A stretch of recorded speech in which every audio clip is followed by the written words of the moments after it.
Je n'en pouvais plus de ce tiroir à bijoux, alors j'ai trouvé une solution super simple qui a vraiment marché. Pour ce projet, je suis allée directement au rayon des cadres photos dans le magasin d'occasion. J'ai retiré le fond, l'image et le verre et il ne me restait plus que le cadre. Ensuite, j'ai pris mon fidèle Rub and Buff couleur or antique et j'ai appliqué une fine couche sur la surface de mon cadre photo. Une fois que votre cadre est sec, il est temps de le transformer en organiseur. J'utilise un fil fin pour bijoux, mais vous pouvez aussi prendre de la ficelle et je le tends à l'arrière du cadre. Je voulais coller les extrémités du fil à la colle chaude, mais j'ai eu beaucoup de chance. Ce cadre photo avait de petites agrafes métalliques pour fixer la vitre. Ces agrafes étaient aux bons endroits, j'ai donc enroulé mon fil autour plus tôt. La colle chaude marche aussi très bien. Et maintenant, passons à l'arrière, c'est là que la vraie magie opère et que ce projet prend toute sa personnalité. J'ai trouvé ce superbe revêtement de tiroir en velours rouge sur Amazon. Dès que je l'ai vu, j'ai su que c'était l'ambiance parfaite pour ce projet. J'ai découpé mon revêtement à la bonne taille, collé à chaud à l'arrière du cadre et j'ai adoré le résultat. Ensuite, il fallait l'accrocher et comme c'était un cadre photo, toute la quincaillerie était déjà fournie. Prêt pour l'arrière, ce qui est super. Collier, boucle pendante, créole, tout s'expose joliment sur ce cadre. Ma collection de bijoux n'est pas très sophistiquée, mais elle paraît vraiment royale sur cet organiseur. Et le meilleur dans tout ça, c'est que je n'ai plus à fouiller dans ce tiroir à bijoux chaotique. Ce projet économique a transformé mon désordre de bijoux en une exposition organisée et m'a libéré un tiroir. J'ai ce petit lavabo de 24 pouces de large qui ne me permet vraiment pas de poser grand-chose sur sa surface. Je suis allée au magasin de bricolage acheter du bois. Chez moi, j'ai choisi la hauteur de l'étagère. J'avais un robinet assez haut, donc j'ai dû faire la mienne assez grande. Vous ajusterez la vôtre à la hauteur qui vous convient. J'ai découpé mon bois à la bonne longueur, puis j'ai simplement assemblé les deux morceaux de bois à l'aide d'une équerre. Je ne voulais pas que le bord brut du bois soit visible sur le dessus de mon étagère, alors j'ai veillé à fixer l'équerre de façon à ce que le bord brut reste en dessous de la partie supérieure de l'étagère. Je l'ai mise en place et j'ai commencé à réfléchir à la façon dont je voulais organiser mes affaires sur cette nouvelle étagère. Vous pouvez aussi personnaliser l'aspect, teindre, peindre le bois ou choisir ce qui convient à votre salle de bain. C'est l'un des recyclages créatifs les plus sympas que j'ai fait récemment.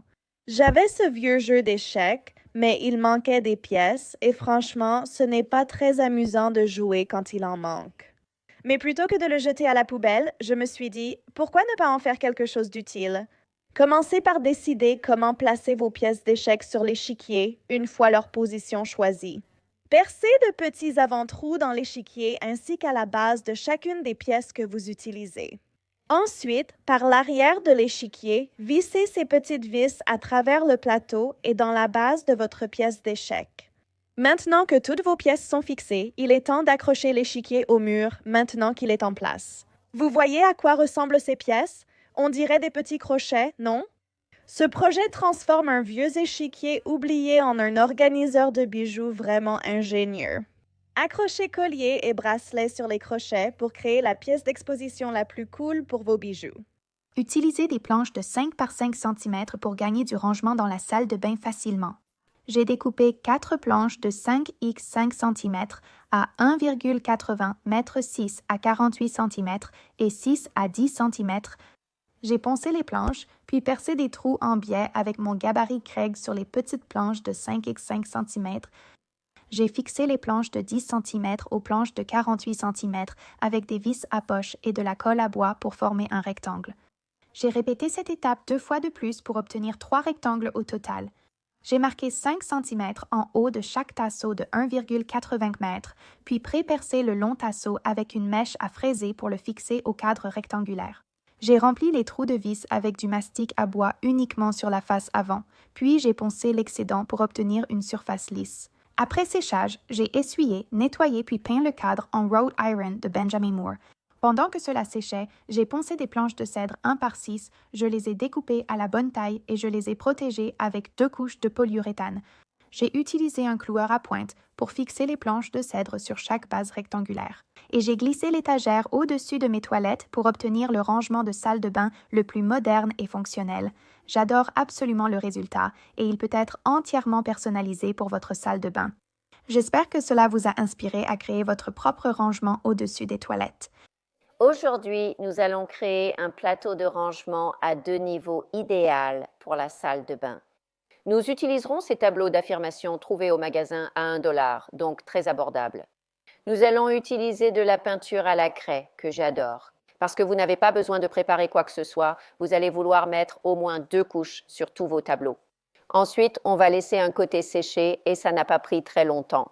Et ensuite, nous allons peindre l'intérieur de chacun de ces panneaux. Ensuite, vous allez assembler vos 2 niveaux. Alors, prenez votre pistolet à colle chaude ou vous pouvez utiliser de la colle forte. Et vous allez prendre ces petits carrés et les ajouter de chaque côté de votre plateau supérieur.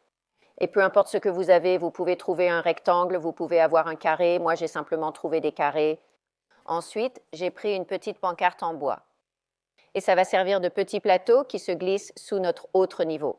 Vous pouvez utiliser ce que vous voulez pour tapisser votre plateau, mais il se trouve que j'ai un peu de rotin d'un autre projet Do It Yourself et je l'ai découpé pour l'adapter. Mais vous pouvez utiliser ce que vous voulez dans votre plateau, comme du papier de scrapbooking, du tissu ou du papier peint. Cela dépend de votre style. Ensuite, j'ai ajouté un filet de colle avec mon pistolet à colle chaude. Et comme le canage est beaucoup plus épais que, par exemple, du papier ou du tissu, j'ai utilisé un pistolet à colle plutôt qu'un vernis-colle ou un autre adhésif. Et je l'ai mis à l'intérieur en m'assurant que ce soit bien ajusté. Et comme ce canage est si épais, je devais m'assurer qu'il soit bien fixé au centre. Alors j'ai pris mon pistolet à colle et j'ai mis un petit filet de colle sous les trous. Une astuce consiste à utiliser un bâton de colle pour le fixer. Maintenant, on va rendre la bordure finie un peu plus soignée en prenant de la jute. Utilisez de la ficelle, du ruban ou tout ce que vous voulez. Mais on va en mettre tout autour du périmètre du rotin pour que ça ait l'air plus fini.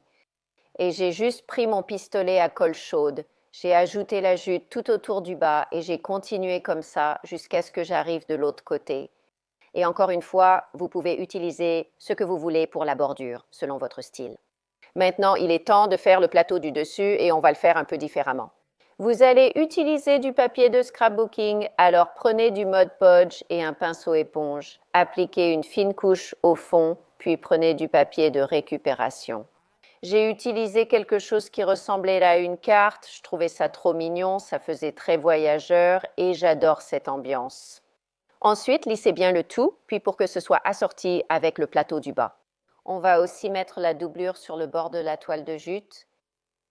Ça donne vraiment un aspect fini et raffiné et ça ajoute juste un petit détail en plus. Et encore une fois, vous pouvez utiliser ce que vous voulez, ce qui correspond à votre style. Un ruban serait vraiment joli, même quelques strass, tout dépend de votre style. Et il suffit d'en mettre tout autour. Et souvenez-vous de l'astuce que j'avais avec le bâton de colle pour ne pas vous brûler les doigts. Vous pouvez faire la même chose sur cette partie avant qu'on ajoute nos touches finales. Vous allez vouloir sceller tout votre plateau ainsi que le plateau du bas en utilisant un vernis acrylique. Ensuite, nous allons prendre 2 poignées en laiton et nous allons les coller de chaque côté. Vous n'êtes pas obligé de faire cette étape, mais je trouvais que ça donnait vraiment un aspect fini et haut de gamme. Encore une fois, j'ai utilisé la colle chaude Gorilla que j'adore. Et nous allons faire ça des 2 côtés. Et une fois que c'est fait, nous sommes prêtes à décorer ce joli plateau à 2 niveaux. Êtes-vous prête à voir la pièce terminée?